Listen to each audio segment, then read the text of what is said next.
Muy bien, seguimos hasta las 10 de la mañana con Mañana es Tarde y ya está con nosotros Agustina Bordigoni para el análisis de la política internacional. Agus, ¿cómo va? Buen día, ¿todo bien? Muy bien, muy bien. Bueno, vamos a meternos en la crisis por gran parte de Europa a través de estos gasoductos o el gas precisamente, que ya genera algunas complicaciones en algunos países fuertes de Europa. ¿Qué es lo que sucede? Es que, bueno, en esta semana el precio del gas subió un 9%, ya subió 7 veces en lo que va del año, por el anuncio de Rusia de que iba a recortar la actividad en el gasoducto Nord Stream 1. No sé si recordarás, pero cuando empezó todo esto, Alemania suspendió la construcción del Nord Stream 2. Bueno, este Nord Stream 1 es uno de los principales que abastece a Alemania y a Europa de gas, ¿no? Y está funcionando a su, al 20% de su capacidad, ¿no? Entonces esto generó un nuevo aumento del gas en Europa y una nueva preocupación, una nueva respuesta también por parte de la Unión Europea para ver qué hacen con esto, ¿no? Pero eso es concretamente lo que pasó. Este anuncio de Rusia, que desde Rusia dicen que es porque le falta alguna cuestión de mantenimiento, desde el otro lado dicen que en realidad Rusia está iniciando como una especie de guerra energética. Esto es lo que está sucediendo en este momento, ¿no? Desde Rusia le están brindando como una especie de castigo, tal vez, lo podemos analizar así, por haber frenado la construcción del nuevo gasoducto, le quita ingresos a Rusia, ¿se genera esa puja, esa tira, o es otro motivo el que ha generado esto? Bueno, no.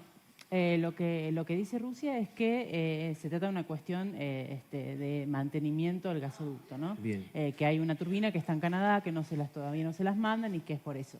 Desde Alemania, desde Estados Unidos y los demás países dicen que esto en realidad es una represalia de parte de Rusia por las sanciones que los países le impusieron a Rusia también, porque además las exportaciones de gas a China también aumentaron. Entonces, digamos, como que se interpreta de esta manera. No es que Rusia no está produciendo gas. No, sino, o sea, está produciendo menos que el que abastece a Alemania, ¿no? Que es el principal consumidor.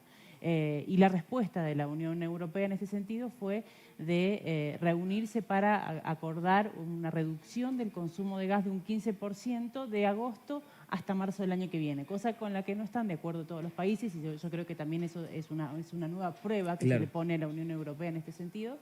Pero bueno, digamos, es como la solución a corto plazo que encuentran mientras van viendo las otras alternativas de las que algunas veces hablamos también, ¿no? De otros productores, de otros tipos de energía. Algunas de esas alternativas pueden ser implementadas a corto plazo. Una reducción en el consumo puede ser implementada a corto plazo de alguna manera, ¿no? Pero hay otras cuestiones como nuevos gasoductos, como decías vos, que no son tan fáciles, ¿no? Porque requieren una inversión. Hay una inversión, pero requieren una infraestructura mucho más grande. El mismo hecho de nuevas alternativas energéticas también requieren una inversión no solamente de mucho dinero, sino que también de largo plazo, ¿verdad? Exacto. Bueno, cuando hablamos de energías renovables, por ejemplo, son inversiones grandes y además a largo plazo. Hay algunos avances en este sentido. Por ejemplo, Finlandia está haciendo bastantes pruebas. Ya venía avanzado este país, pero viene haciendo pruebas. Recordemos que a Finlandia directamente en abril Rusia le cortó el suministro por no pagar en rublos, que es lo que Rusia pide.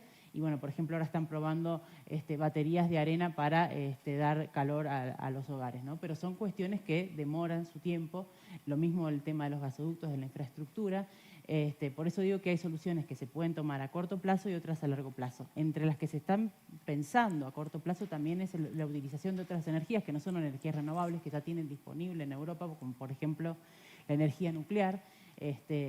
Alemania tenía previsto para este año dejar de utilizar por completo la energía nuclear, pero bueno, hay funcionarios estadounidenses que están tratando de convencer a Alemania de que vuelva a utilizar la energía nuclear, que utilice esas 3 centrales que le quedan para poder paliar esta crisis, ¿no? Porque a Estados Unidos también le preocupa. En todos los países esta reducción del suministro ha causado inflación, como te decía, el precio del gas, el precio de la electricidad, porque en muchos países que de ese gas convierten en electricidad también, ¿no es cierto? Entonces, ¿Esto le genera complicaciones a Rusia? Porque, a ver, Rusia también necesita financiamiento para ciertas actividades, de hecho lo necesita para llevar adelante esa guerra que lleva contra Ucrania.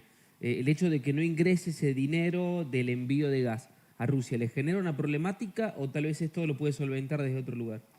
Bueno, un poco y un poco, ¿no? Porque sí, lógicamente vender menos no lo va a beneficiar, pero por otro lado, a pesar de que se redujeron un 27% más o menos las ventas de gas a Europa, también aumentaron en proporción las ventas de gas a China. Por eso digo que, digamos, de alguna manera se encuentran esas alternativas. Y una de las principales críticas por eso digo también que esto es una prueba hacia la Unión Europea y hacia la unidad, porque hay países que dependen mucho más del gas de Rusia que otros, por ejemplo Alemania.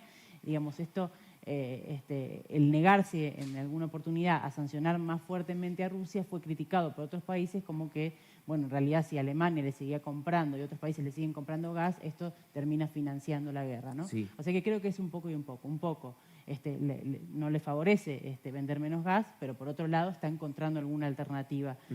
Creo que de todas maneras ninguno de los dos puede subsistir sin el otro, ¿no? Porque más allá de que Europa esté buscando las alternativas, esta dependencia es una dependencia estructural y, como decía, al ser una cuestión estructural, lógicamente va a llevar mucho tiempo si es que se puede eliminar esta dependencia.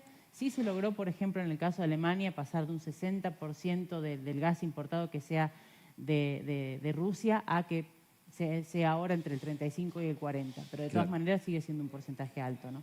Hoy por hoy esta alianza que empieza a verse un poco más a través de los lazos de, por ejemplo, el gas y demás, entre Rusia y China, ¿preocupa a la Unión Europea, preocupa a los Estados Unidos, que siempre está de alguna u otra manera interfiriendo también?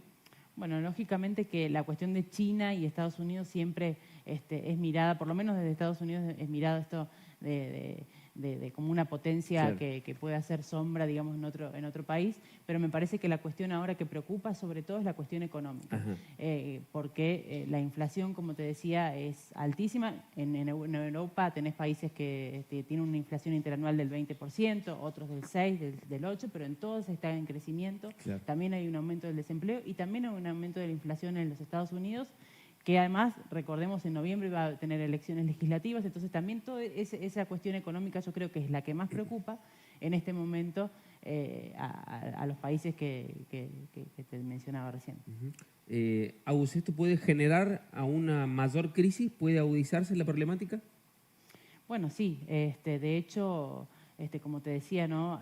Lo que está haciendo Europa es tratar de ver que esta reducción en la venta no redunde en realidad en un bloqueo absoluto, ¿no? del gas para Europa. Y ahí sí estarían en un grave problema. Por más soluciones a corto plazo que encuentren, no van a poder solucionarlo del todo. Y lo que prevén, por ejemplo, muchas empresas en Alemania es que si esto empeora van a tener que cerrar, porque Alemania al consumir tanto gas y sobre todo las industrias químicas, que son muy importantes, están viendo que tienen suministro de gas guardado para 1 o 2 meses, y si esto empeora, lógicamente van a tener que cerrar. O sea que sí, la situación puede empeorar. Bien. Agus, gracias como siempre. Buena jornada. Gracias a vos.